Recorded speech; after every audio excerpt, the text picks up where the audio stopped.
production of new housing had decreased.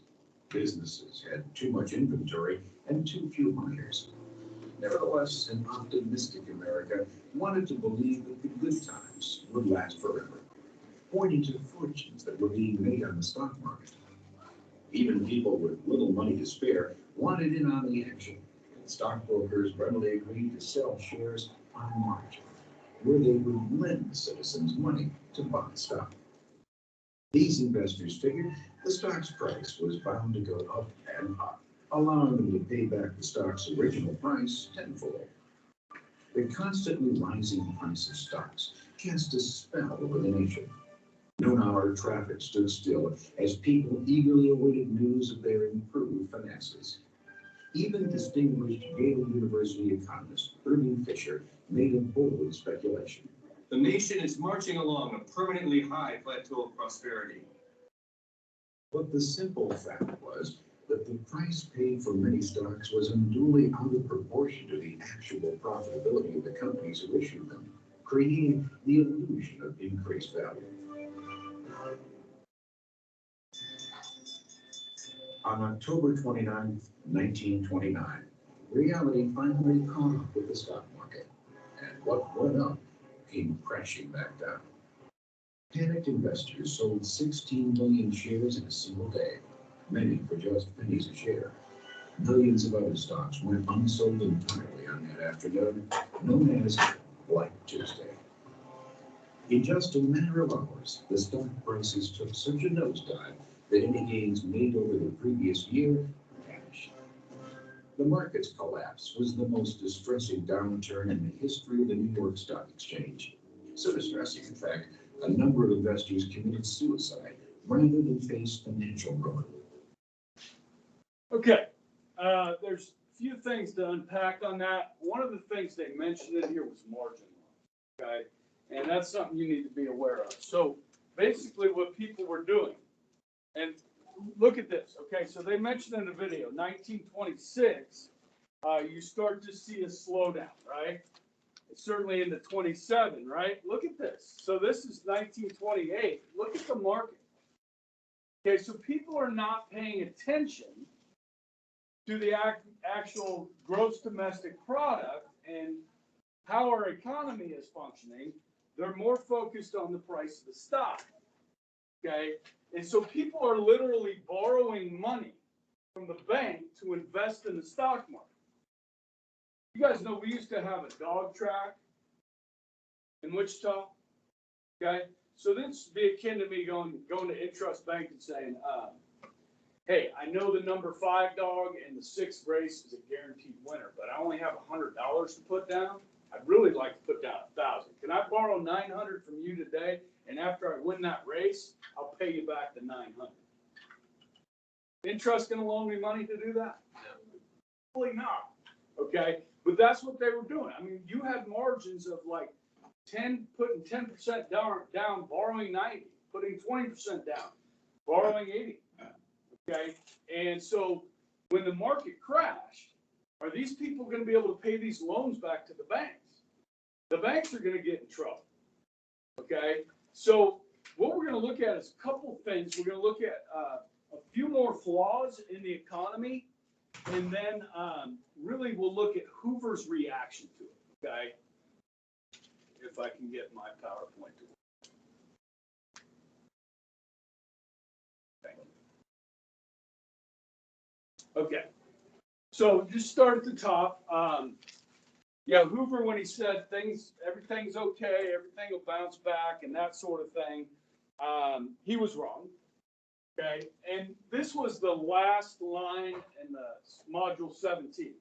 Remember, production went up 40%, wages only 26%. People could not afford all the products being produced. Okay, this is another one here, an unequal distribution of wealth. Now, that's not something new in America. Okay, you tend to have a very rich group of people. That's a small group of people, and then you have a lot of, middle and lower classes, and then, you have people that live in poverty. That's not something new, okay? But the top 36 wealthiest families had a combined income of the bottom 12 million, okay? And that bottom 12 million was making about $1,500 a year on average, and the cost of living was about $2,000, which means that about 12 million people were living in what? Poverty. Okay. Now, we did have a strong middle class, but as those people start to lose their jobs in manufacturing jobs and so forth, they get laid off. The middle class doesn't have enough power or enough income to kind of buy our way out of this, you know? And then when the market crashes, the wealthy people that lost money in the market, what are they going to do with their money? Are they going to spend it or invest it, or are they going to hoard it? They get scared. They hoard their money. So the wealthy that oftentimes create jobs in this country stop. And this is it's like a perfect storm, guys. Okay. So continuing some things that we've already covered, like tariffs, is what I have on the next slide. Okay. War debts.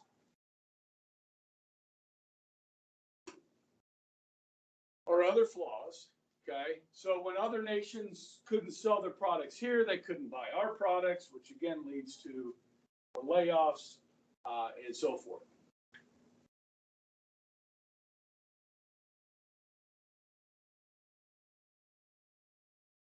This next one, holding companies, this is kind of an interesting thing.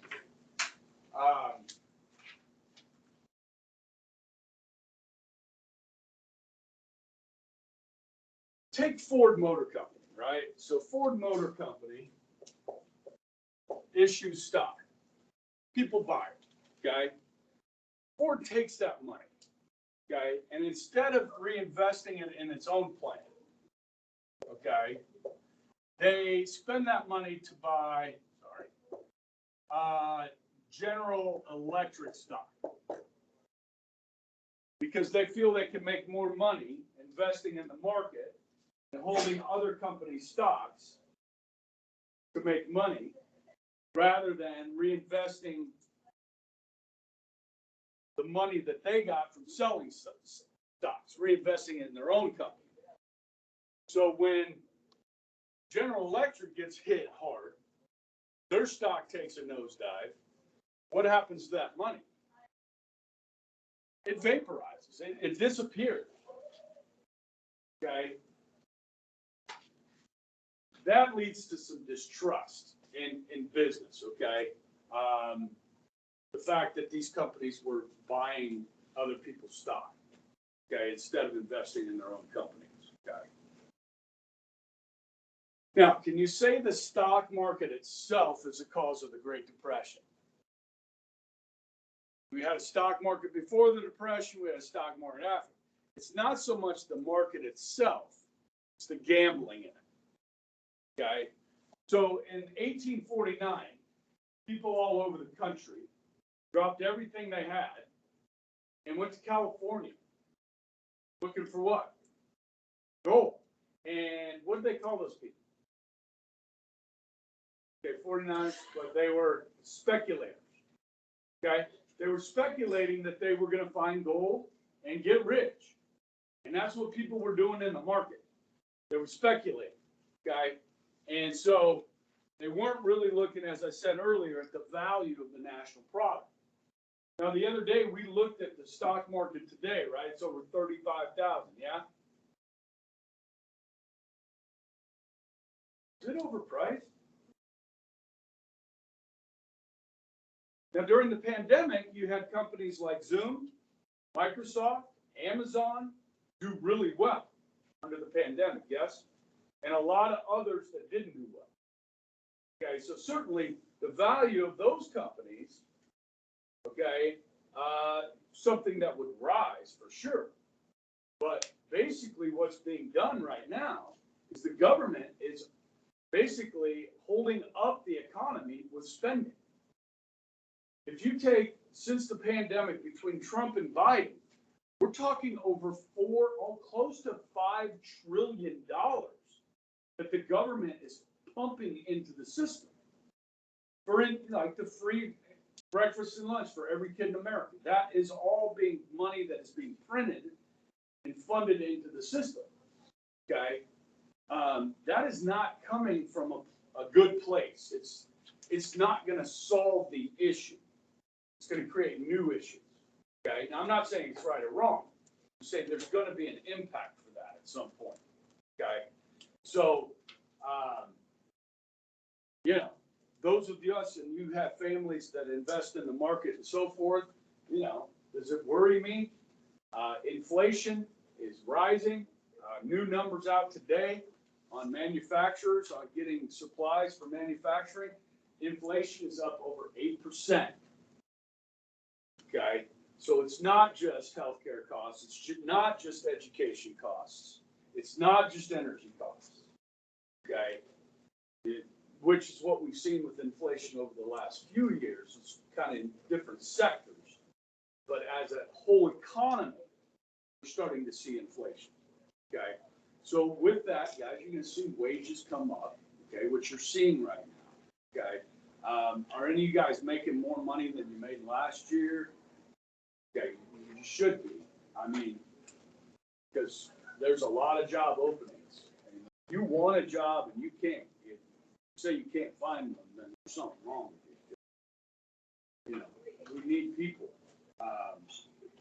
So anyhow, yeah, this is kind of interesting. You know, we're up to, I think, 4 causes now of the Great Depression.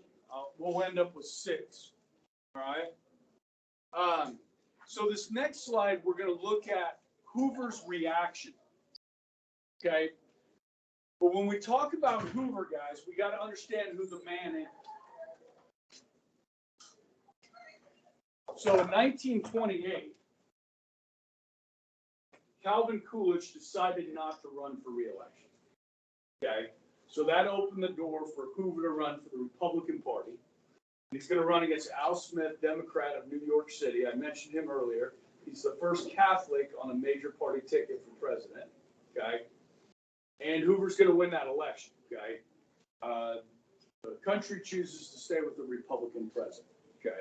So understanding Hoover's important. He, at the age of 8, was an orphan.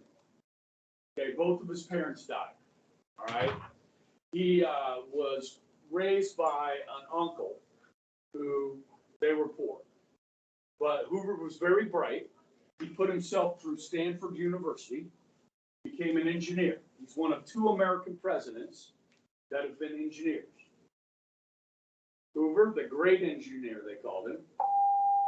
And anybody, a little presidential trivia there? No? Jefferson? No. He was an inventor. The what? Yeah, swivel chairs. Yeah. Used pulleys out of like windows and figured it out. Yeah. No. No. Jimmy Carter. Okay. We've had 2 engineers as president. Historians would tell you that both presidents were very failed presidencies. Moral of the story, don't elect an engineer. Okay? All right? I don't know. But we've only had 2, and both of them did not go well. Okay? Both were one-term presidents. And the economies in both of them. Okay. Not to say it's their fault necessarily, but because Hoover, listen, he's elected in November of 28. He takes office in March of 29. Did Hoover in 6 months destroy the U.S. economy? No. Okay, he didn't. But he's going to get the blame because he's president, and that's what happens. Yes? Okay. So Hoover puts himself through Stanford, starts his own mining company, and becomes a multi-millionaire. Okay, he's a devoutly religious man. Okay, now he's an evangelical Protestant. Okay, now during World War I, Hoover took his own money and set up aid camps for victims of World War I with his own money. Okay, he's like a really good human being, all right, that came from nothing and made a huge success out of himself. You understand? And now he's president. So if Herbert Hoover can do it, anybody can do it. That's his worldview. Okay? So as people begin to suffer here, you're going to see a lack of action from the national level, which is not anything new here, guys. The closest relationship in the 1920s that people had to the federal government was the post office.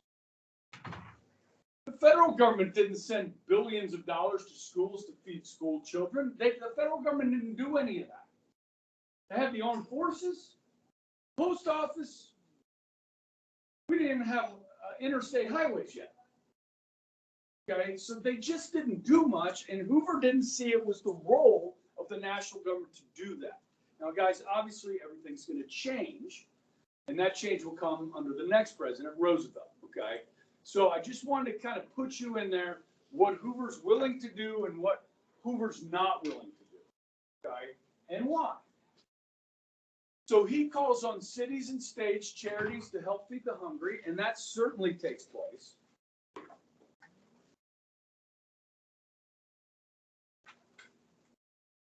Hoover thought we could work our way out of this. He said, okay, let me bring in business leaders to the White House and say, look, keep your wages up. If you can keep your wages up, then people will have money to buy goods, okay, which is really what's going to get us out of this. That's what he thinks, okay? We're going to cut taxes. This is what Harding did in 1920 to get us out of that depression. And it seemed to work. The problem is, do you guys remember what the tax rate was by 1924 on the wealthy? It was down. It was down to 25%. Okay, Mellon got his wish of getting taxes lower on the wealthy. Okay, it went from 65 to 50 to 25. So if you're going to cut taxes at this point, say to 20%, what kind of impact is that going to have? It's not going to have a really, it's not really going to be negligible. It's not going to make much of a difference, okay? Now, Mellon, who was our Secretary of what? Good. Okay. Mellon takes the traditional approach, okay? Let businesses liquidate, purge the rottenness from the system. If you can't survive in this economic climate, then the government's not going to bail you out. Like we did in 2009. Okay? We did in the first Bush, 92, or maybe 1990, with the savings and loans. Okay? So if you can't stand the heat, get out of the kitchen. Okay. Now, today, I don't know. Did any of you guys see the movie The Big Short? Okay. You guys are familiar with the housing crisis of 2008?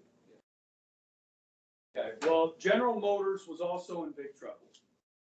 And instead of allowing them to go through bankruptcy, like other companies have, the government bailed them out. Okay, we saw this with AIG. We saw this with the big banks like Bank of America and Goldman Sachs were bailed out with hundreds of billions of dollars of taxpayer money. Okay, that's not going to happen here. Okay, this became the slogan.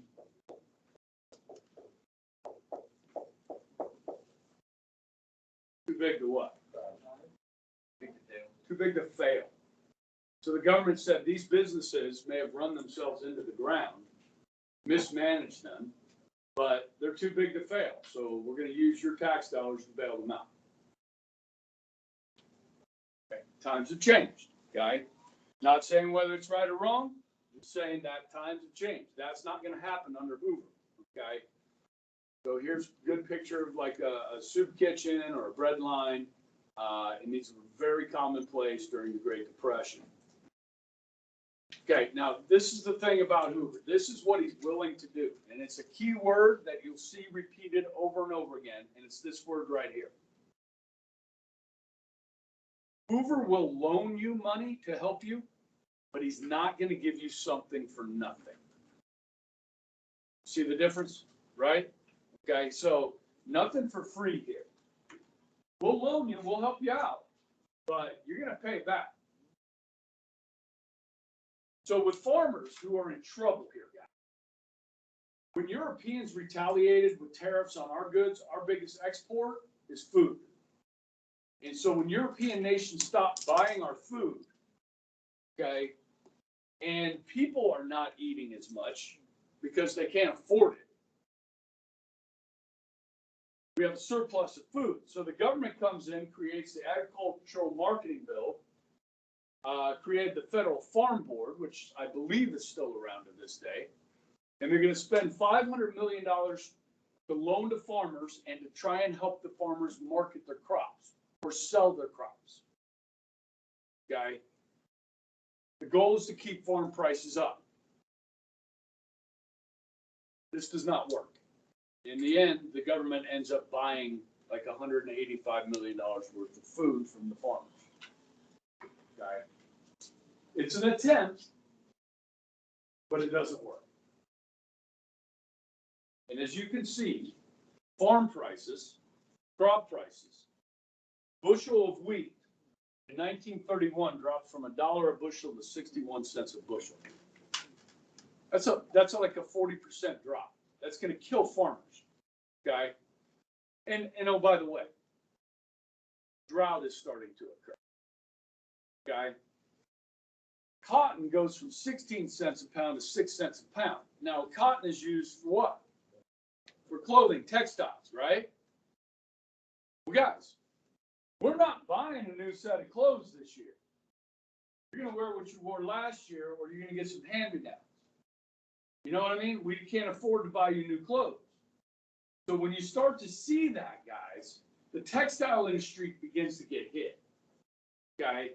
So those that make clothes, linens, that sort of thing. So Hoover goes to Congress.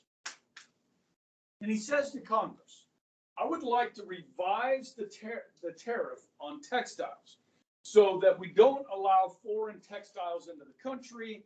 So this helps our textile industry stay afloat. Everybody follow that? So when Hoover goes to Congress on this, it's a Republican Congress, and they're gonna do that. They're gonna adjust the textile tariff, but they're gonna go further than that. They're gonna go way beyond that. And they're gonna put tariffs on thousands of items. And they're gonna pass what's called the Hawley-Smoot Tariff Act. Hawley-Smoot? Anyone? Anyone? Bueller? Bueller? Yes, I can.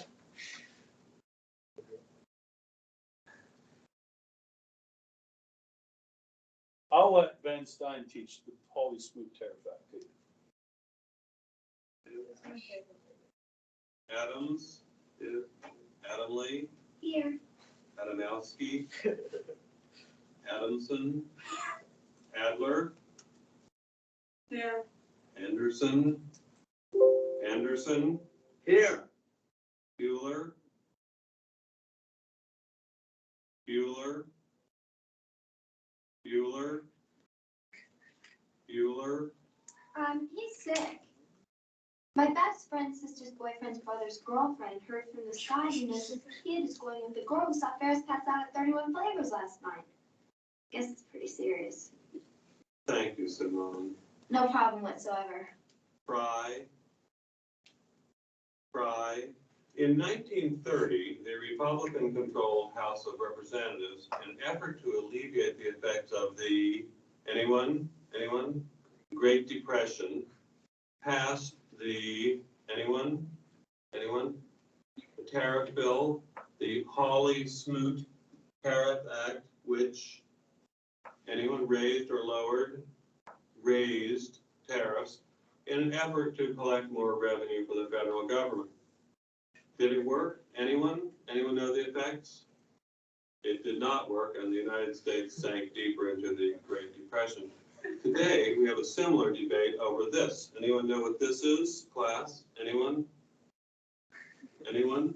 Anyone seen this before? The Laffer curve. Anyone know what this says? It says that at this point on the revenue curve, you will get exactly the same amount of revenue as at this point. This is very controversial. Does anyone know what Vice President Bush called this in 1980? Anyone? Something DOO economics. Voodoo economics. Okay. Now, you can probably see why that's funny to a teacher, right? Especially like my 6th hour, okay? I get that look from a lot of the students in there. Ben Stein is an actor. He does commercials and actually had his own TV show on Comedy Central called Ben Stein's Money, which was pretty good. He's a Harvard-educated economist and an actor, okay? So they cast him for this role in Ferris Bueller's Day Off, and if you haven't seen that movie as a high school teenager, you should see the movie, okay? It's fantastic. But anyhow, so they just told Ben Stein, this is unscripted, he said, just talk about something that's going to bore the daylights out of students, okay? And he's an economist, so he goes with Hawley Smoot tariff, okay? So I just thought that was funny, a little comic relief, and the Hawley Smoot Tariff Act, okay? So what it's going to do is boost imports on thousands of items. Maybe. Oh, yeah, with thousands of items, okay? And you can see the impact, okay? Within 17 months, U.S. imports, exports, or trade in general is cut in half, okay? Which is just going to, again, lead to more depression, more economic slowdown.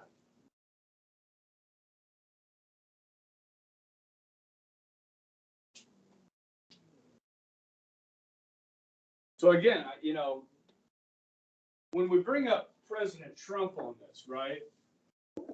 And when he became president, he talked about and did actually put tariffs on Chinese goods. Did I do this with you guys, talk about the trade deficit between the two countries? The 500 billion, right? And then just you know, ask this question again while we're talking about it, because we can see kind of the devastating effects of tariffs here. Do you want to confront China here and say, look, you can open your markets to more of our stuff, or are we just going to settle for a huge trade deficit with China and prop up their economy with all the stuff we buy from them? Or would you rather find a way to keep those manufacturing jobs here in the United States? Okay, put me in charge. Now, this isn't my idea, but I got from Rick Santorum, who ran for president. It says zero manufacturing taxes. If you build something in this country, you don't pay any taxes. So you get those companies that have shipped their jobs overseas to bring them back home. If they're not paying any taxes, they can afford to pay good wages. And then by creating all those new jobs in manufacturing, you're creating a bunch of new taxpayers. So you recoup the revenue that you don't get from corporate taxes or manufacturing taxes by virtue of having people making a good living and paying taxes. That's what I'd do if I was in charge. Okay, I think that's a fantastic idea. Okay, but I don't ever see that happening because people like going to Walmart and being able to buy cheap crap from China because it's really great for the consumer. What do we do in this country? Okay. All right. So moving forward, mention this, the banks are going to get in trouble. Okay. This may actually be something that we might want to write about on the test, is bank failures. Okay. So let me explain this to you, right? So with trade cut in half, foreign deposits people from other countries doing business in America, that starts to dry up, which means there's less cash flow going through our banks. Does that make sense? And as foreign depositors that do business in this country tend to retreat out, the banks have less cash.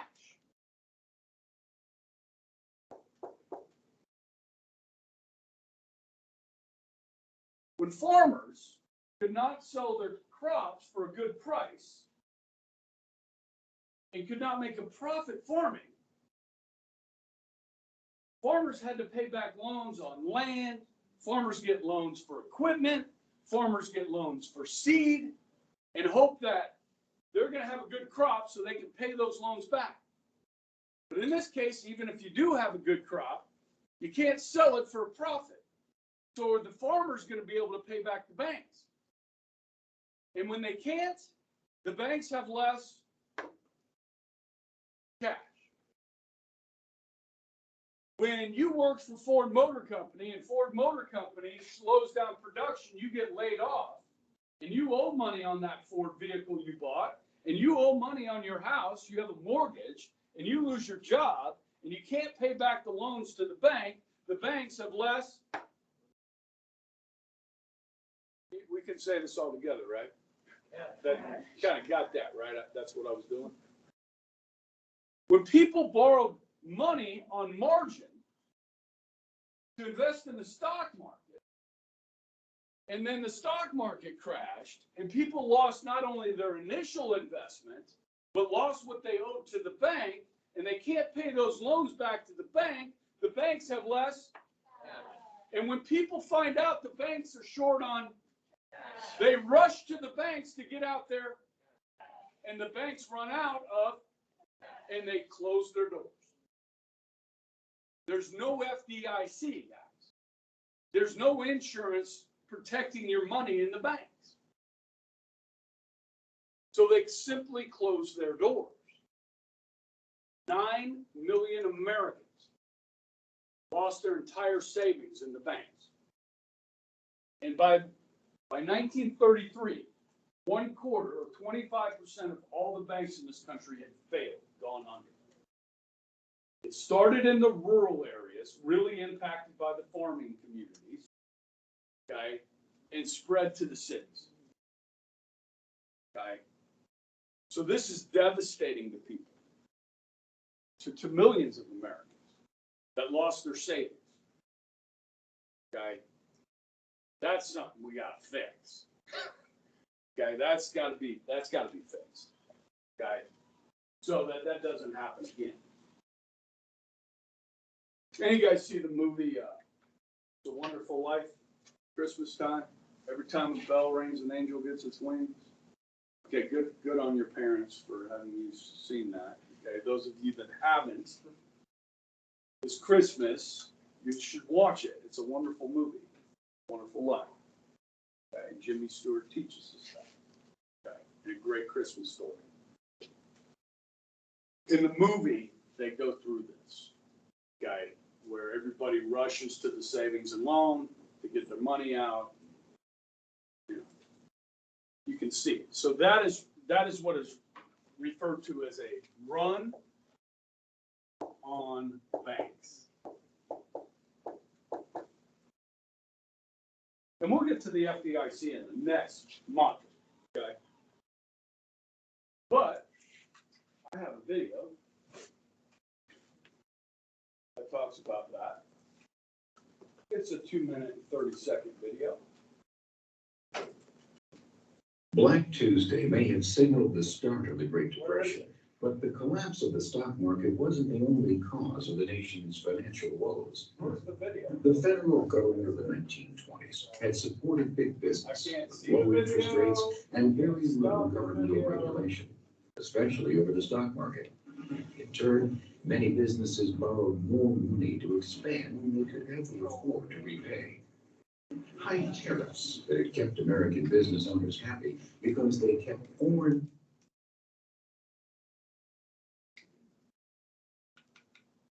Black Tuesday may have signaled the start of the Great Depression, but the collapse of the stock market wasn't the only cause of the nation's financial woes. The federal government of the 1920s had supported big business with low interest rates and very little governmental regulation, especially over the stock market. In turn, many businesses borrowed more money to expand than they could ever afford to repay. High tariffs that had kept American business owners happy because they kept foreign-made products out of the U.S. unfortunately meant many European countries were unable and increasingly unwilling to buy American-made products. For instance, Germany was barely able to pay the World War I reparations she had owed, and high tariffs like the Hawley-Smoot Tariff Act, passed by Congress in 1930, only made matters worse. The tariff's goal was to protect American farmers and manufacturers, but it backfired. America found itself unable to sell her farm goods and manufactured products abroad. World trade in turn faltered as foreign countries imposed severe tariffs of their own in retaliation. Many key industries were struggling even before Black Tuesday. Throughout the boom times of the Roaring '20s, agriculture had been in a tailspin. The textile, steel, automobile, and railroad industries were also beginning to feel the pinch. As the unemployment rate increased, most families bought even less. The gap between the handful of wealthy Americans and the rest of the population got even wider. Even though most Americans had not profited from the economic boom of the 1920s, they bought many exciting new products and services during this era of unrestricted credit, living well beyond their means. The banking industry, too, was hard hit. Some banks had invested heavily in the stock market and helplessly stood by as that money vaporized into thin air. As Americans began to realize the pitiful state of the troubled economy, many panicked and rushed to withdraw their savings from banks. Many banks simply couldn't instantly produce the cash demanded, and instead shut their doors, leaving depositors with nothing. Bank failures wiped out nearly 9 million individual savings accounts. 659 banks were closed in 1929, and by 1933, 1/4 of America's banks had failed. Okay. We did see a little bit of that in 2009 with the housing crisis. We did see a few banks go under, not nearing the number that we saw here. And of course, big bank called Lehman Brothers went under, which was one that was not bailed out by the government. So we'll talk about that in government class. But just a couple minutes here left. So we're gonna fall deep into this depression, guys. Okay. And so what's the worst year of the depression? Come on. I would say probably 1933. That's the video we just watched. 1933 might be the worst year. 32, 33. But it's pretty rough for a lot of people. Okay. Why don't I'm going to hold off on this until Monday. How about that? We'll stop there. Okay. Yeah. Where's the federal